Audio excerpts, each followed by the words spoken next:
The main cause of mindfulness is investigation. Investigation causes mindfulness to grow. It's not enough just to sit in meditation practice, just watching the breath as it comes in and as it goes out.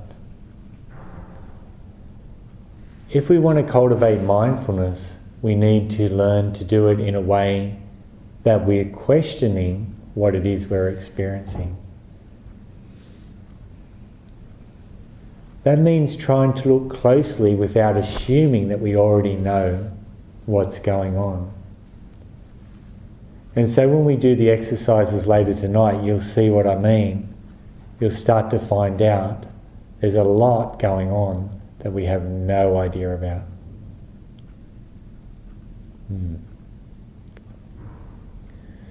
Mindfulness itself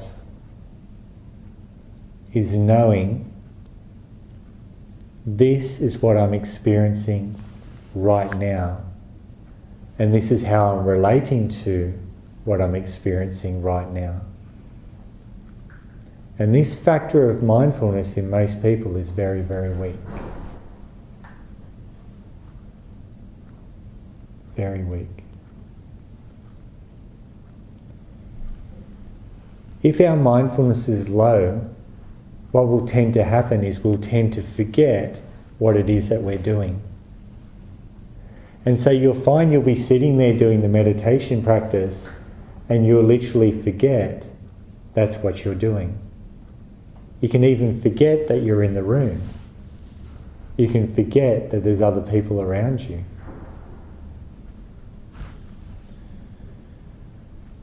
When we forget, we tend to get lost in thinking, don't we? Did anyone get lost in thinking? A little bit of thinking came up? A lot of thinking came up, maybe? A lot of chatting? When you were thinking, did you know that you were meditating at that time? Did you know? Did you have any idea at all? Yeah. So whenever we're lost in a thought, we literally forget what's going on. We have no idea. So you'll find we're doing the meditation practice, you're watching the breath come in and out, feeling nice and relaxed, and next thing you know, you're lost in a thought. Is that right? Well, next thing you know, oh, I've been lost in a thought. So what happened to you during that period of time?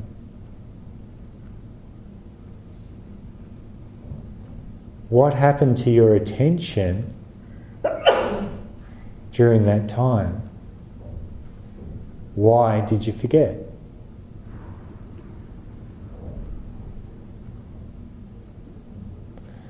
We're going to be looking into that today, looking into the world of thinking. Generally, thinking is what most of us live our life through. We live our life through our thoughts. Our mind is constantly commenting on the world, and it's commenting right now, and it's writing the story of our lives. So at the moment, it's writing the story. If you don't like what I'm saying, it's probably writing the story of what you're going to be doing after you leave this class. But it's still writing the script at the moment, isn't it? Yeah? Everything I say, there's commenting going on in the background. Yeah. As you saw during the meditation practice, when you're being mindful, the thinking settled down. Did anyone experience any stillness or quietness, some breaks? Yeah, some of you did? Good. But that didn't stay all the time, did it? No. So with training, you start to get breaks in the thinking. Yeah, and you get some quietness and stillness. Now, when you were in that stillness, you had clarity on what's going on, didn't you? You knew, sitting here, meditating, it's clear, it's still, aware of the sounds, aware of the feeling of your body, aware of your mind. When the thinking came up, what happened to that clarity? Did it completely disappear? Just vanished. So if you're sitting there at the moment chatting about what I'm saying, even though you think you're being very present at the moment, you actually have no idea what's going on. Because thinking is writing the story, the script. It colours the way we view the world. And you can only realise that when you actually experience spaces without the thinking in it, and you see how clear that actually is. This is where it's really interesting. So if thinking comes up in our meditation practice, we could consider it a hindrance to the development of the meditation, couldn't we? Because if meditating is being clearly aware of what's going on, and when thinking is present, there's no awareness of what's going on, how do we get past that? Well, we can treat it in two different ways. One way, we can use a lot of concentration and we can suppress the thinking, can't we? We can suppress it. Concentrate so fixed on one thing, the mind will settle down. But there is another way, and that's to use thinking as the meditation object itself. And that's what we're going to do. Because mindfulness doesn't need a particular object to build up on. For mindfulness to build, we have to be aware of something and know that we are aware of it. Mindfulness is knowing we are aware of it. So it doesn't matter what the object is. So what we're going to do tonight is we're going to start a mindfulness of breathing, and then at some point I'm going to ask you to stop thinking. When I ask you to stop thinking, I want you to intend not to think. I don't want you to try to suppress thinking. I just want you to intend not to think. Because after all, it's your thoughts, so you have full control over them, don't you? Yeah, of course. At that point, I want you to watch what happens. And I want you to answer one question. We're going to be trying to answer 3 questions tonight. What these are about is I want to know how you actually know that you are thinking. That's what we're going to try to answer. How do you actually know? Because if you're thinking, it must be some sort of experience. If it's not an experience, then you can't know it, can you? So thinking must be able to be experienced in some way other than the story. Other than the story inside it. Yeah? So that's what we're going to do. So the first question is, what does it feel like when you think? What does it feel like? That's the first question. Ready to go on a journey and try to answer this? No? Yes? You only realise you're thinking when you come back to to your breath. Because while you're thinking those thoughts. And it's when you bring yourself back that you know you've been thinking. You know what I mean? So then what do? You realise you've been thinking and you bring yourself back. No, you realise you've been thinking and you turn your attention on that feeling. You do. And you can actually feel the difference between just being in the thought and not being in the thought anymore. It's got a feeling. But if your mindfulness is sharp enough, and when I get you to don't think and watch, you'll pick up the moment the thought will arise. You'll feel the thinking arise. If you're paying attention. If you're not paying attention, you'll get lost in the thought. If you're paying attention, you will watch the thought come up. And then you can actually answer the question what it feels like. That's why there's the don't think point. We're actually structuring our attention in a way to allow you to observe thinking instead of being lost in it. Yeah. Let's give it a go and it'll make more sense. So everybody take their meditation posture. Close your eyes over lightly.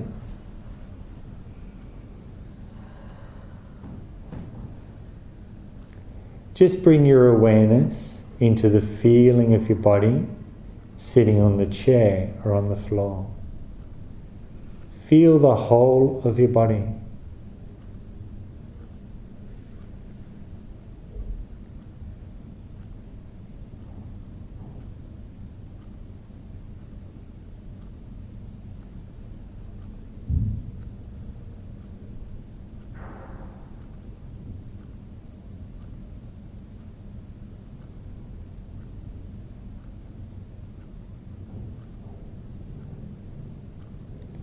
Now I'd like you just to start to relax into your body. Any tension you feel, just allow it to relax, to soften.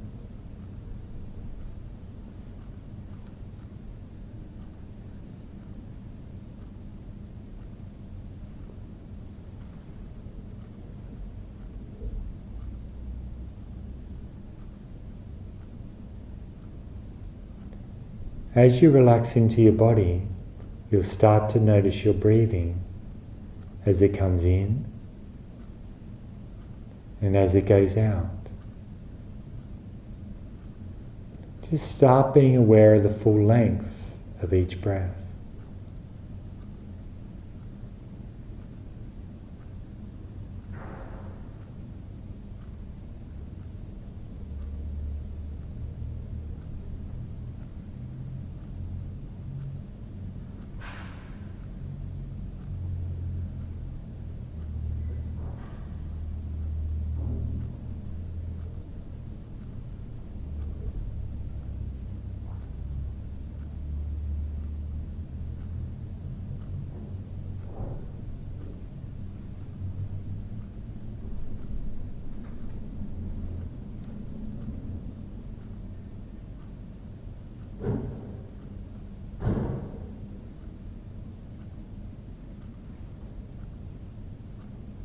At this point here, I want you to intend to not think. Don't think. Now watch and see what happens. Can you answer the question, what does thinking feel like?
Okay, you can open your eyes. So how'd you go? It's harder than what it seems, isn't it? Yeah, because our relationship to thinking is one as I want to think this thought. Was anybody able to, at the point that said stop thinking, could you do that at that point? No, that's okay. That's okay. It's when you first begin meditating, this is normal. Because what it is this is mental exercise, mental training in attention. And what we realise when we first start meditating is how we have no attention. And this is the root cause of all mental illness and problems that we have in our life, is because there is no gap. We never get a rest, ever. Yeah. And our attention is just going here and there and there and there and there. So this is normal. So meditation shines a light on that, but through the training, like any other exercise, we get better and then we get gaps. Yeah. So was anyone able to get a gap? When you said don't think? You could, yeah? How long did it stay silent for, you think? It came in waves. So your thinking was coming through in waves, so it kind of felt like waves. Yeah. So what's that? So it's like it build up and then over, crash and disappear, build up, over and crash, that sort of feeling? It's sort of sneaky. Oh yeah, they're sneaky.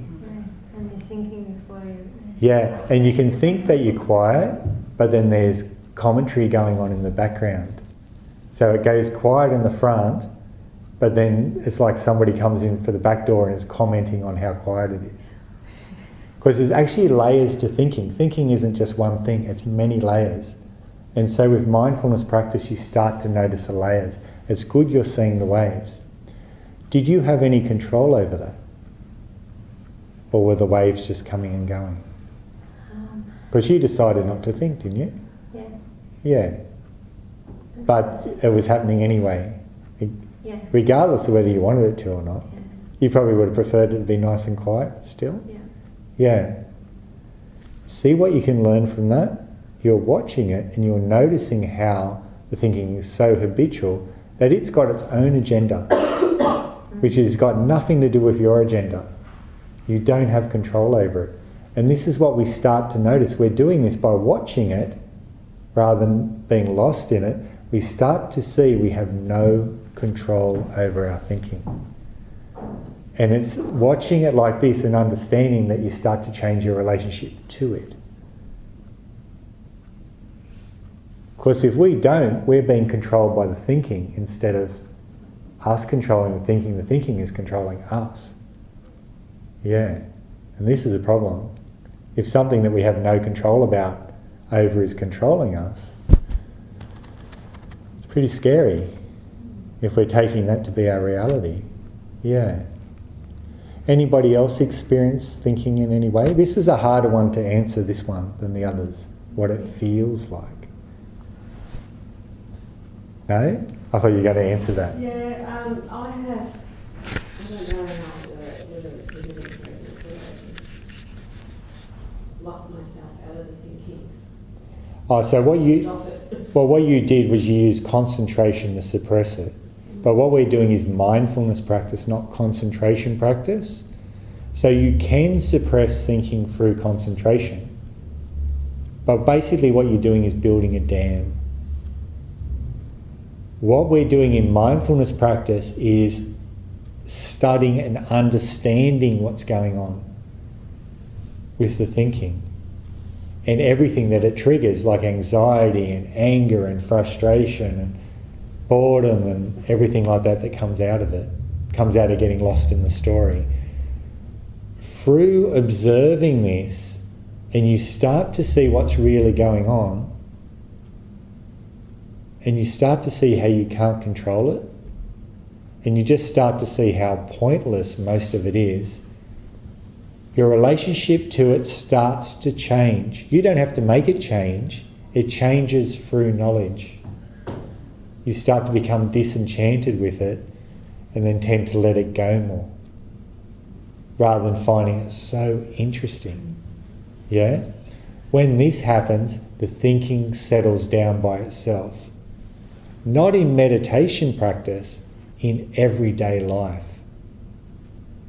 And then you tend to only think when you need to think, and the rest of the time fall back into silence and listen. Yeah. So be careful of suppressing. It works, but you won't learn anything. You don't gain any knowledge.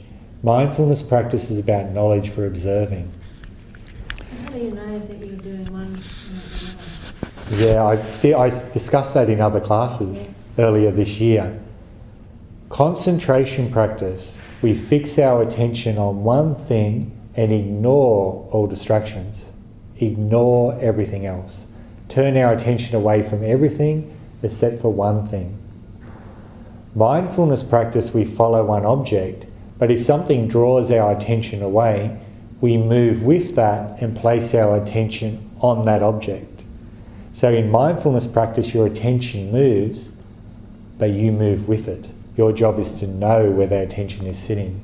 Whether it's sitting on a sound, whether it's sitting on a thought, whether it's sitting on a pain on your knee, whether it's sitting on you feeling irritated or angry, whether you're feeling bored, whatever it is, your dominant experience, it sits on that.